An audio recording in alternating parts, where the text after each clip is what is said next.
When you don't have a bathroom in your truck like you do your motorhome, it doesn't matter how cold it is outside, you really don't want to go find a bathroom.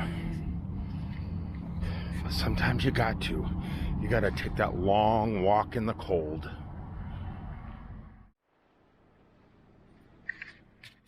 I definitely feel better, but I don't want to have to walk back at least the 300 yards it's going to take to get back to my truck. It's cold here in Atlanta, Georgia tonight.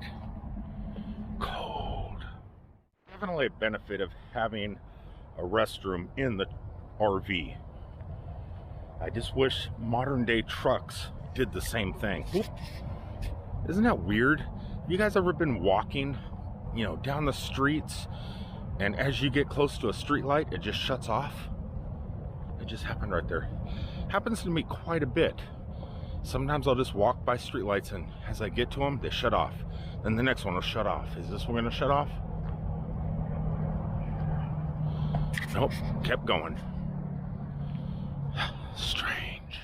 Look, I'm Dorothy walking the yellow brick, the concrete road. It's a long way. Truck drivers, we have to park a lot further away than the average cars do at a lot of places. Like, we're way down at the bottom of this hill. Cars get to park way over there next to the bathroom. They act like truck drivers are in shape or something. For example, raw fruits. Well, that actually didn't take too long. I was at the rest area, and then I only had like 200 and something miles to go, and I said to myself, you know what? I'm gonna go home. I'm gonna get back inside Cousin Eddie. Oh, and I'm so happy I did. No more long walks to the bathroom. Now I can just kick back, watch some young Sheldon, make some coffee, and let the cat run free. Waking up to a beautiful Florida morning with just a little bit of problems. En route to enjoy my day this morning, left the cat back home in the motorhome and grabbed the company car. Figured I'd go knock out some bills and everything else. Hit a small roadside attraction, which is where I'm at this moment. Company car says full tank of fuel, but I think it just ran out of fuel. I'm hoping that's the issue, but it's not going to stop me from shooting video. At this very moment, I'm on Highway 27, just south of Clermont, Florida, in Lake County. Well, it says right there on the side of the building. At this moment, I'm about 5 miles away from Walt Disney World if you cut through the orange groves. But it's like a whole world away. It's a world away from Disney World. It's so awesome when people decide to create their own roadside attractions. In Florida, these things are a thing of the past. About this roadside attraction, not only is it an orange grove, you can also hop in Florida's largest swamp buggies, 4x4s, and go cruising through the swamps back behind Walt Disney World.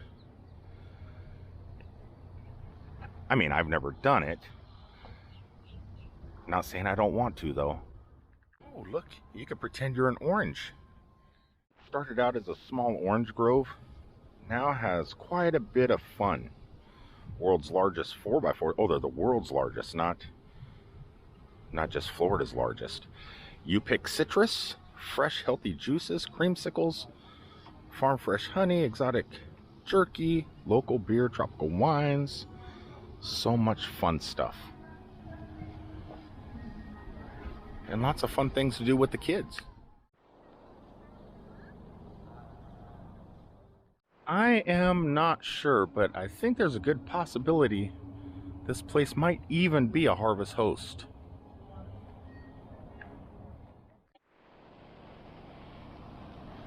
Excellent photo opportunity if you desire. Could you imagine a photograph with that as your backdrop?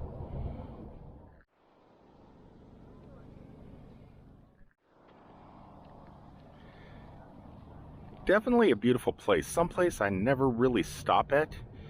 I just usually pass by. You always think of it just as a fruit stand because that's what it was in the past.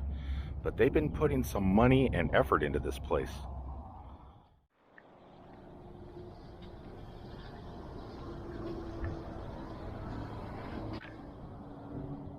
I am waiting for a friend of mine, Jen Vargas, Central Florida Top 5, to get here with a gallon of gas to see if that might be the issue. Let's take you guys inside this amazing little roadside attraction and see what they have built for us travelers as we venture off the roads and check places like this out. How do they compete with other amazing roadside attractions? Let's go see. Back in the old days before cell phones, when we could just Google the weather or look up to the sky and see what it was like, here in Florida we had this concoction. The coconut's moving just slightly, so I would say it is considered breezy. But breezy's not on the list. Roadside attraction would be without their Zoltar. I just wonder if they got a Pappy. Oh yeah. There he is. We got Pappy too. You know this is a legit roadside attraction. If you guys are curious about this place, this is actually the name of it. This is the sign you see from the roadway, along with this amazing thing.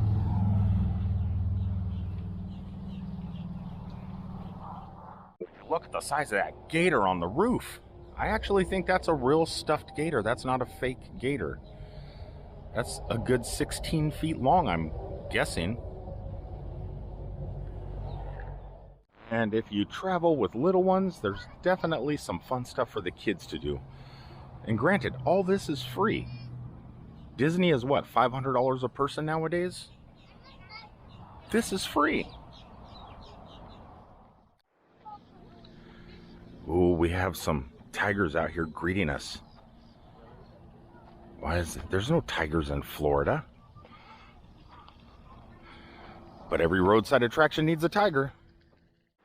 Yeah, definitely a pretty amazing place. I cannot shoot really video inside the buildings. A lot of copyrighted music going on in there. But you got beer, wine, a bar, a restaurant, fruits, jellies, jams, produce, oranges, all sorts of different fruits you can purchase within that place. It's pretty awesome. They got a kangaroo. They got a kangaroo. Hello, fella. Hello. You enjoying those carrots?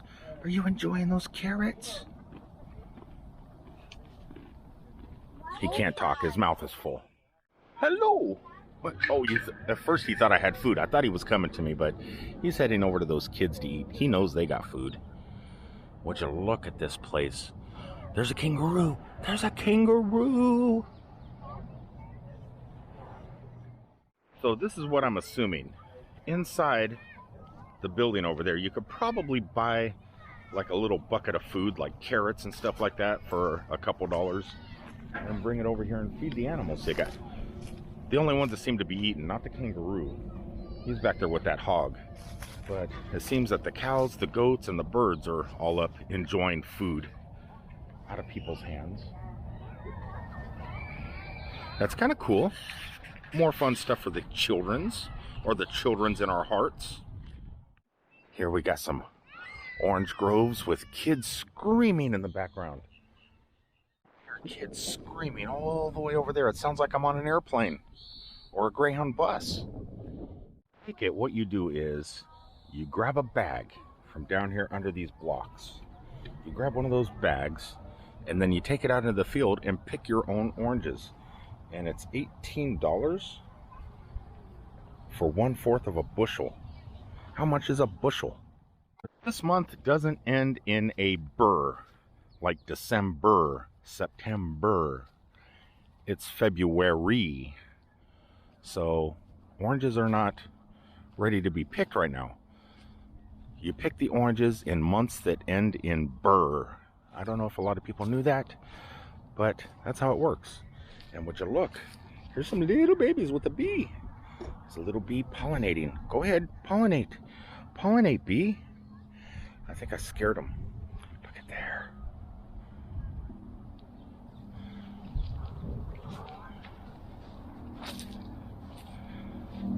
It's kind of nice out here.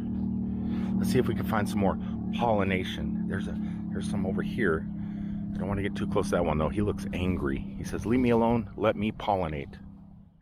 Kind of an impromptu video. I was not expecting to have to do this today. Was not expecting the car to break down, but if your car's going to break down, really no better place to do it than a roadside attraction. I want to see how big this place is. Here's a map. I know we're here right by the water, and so these fields here are the you pick roads. They have pineapple oranges, Valencia oranges, sugar bells, ruby reds, red navel, yellow. And then out here across the river where we're getting ready to go, you got the sugar bells, red navel, everything's just kind of mixed in. And then they got tango, kumquat, honey bells, tangerines, so much fun stuff.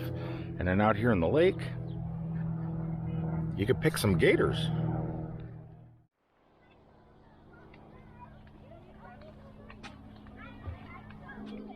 World's largest monster trucks. Would you look at the size of that thing?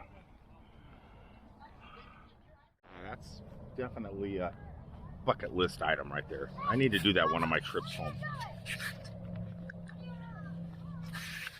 Let's bridge back over to the car because my gas should be here soon. I noticed that out there in the grass and it freaked me out.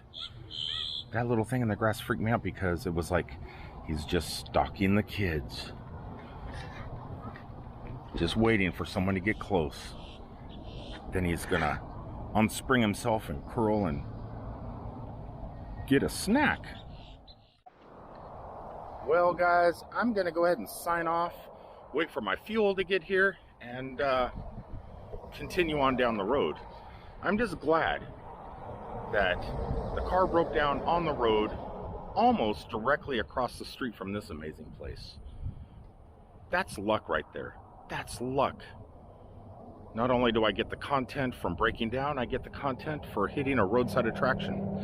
Until the next time, guys, from this great You Pick It citrus place in Claremont, Florida, please remember to like, comment, share, subscribe, and I'll see you guys on the next one. Peace out, everybody.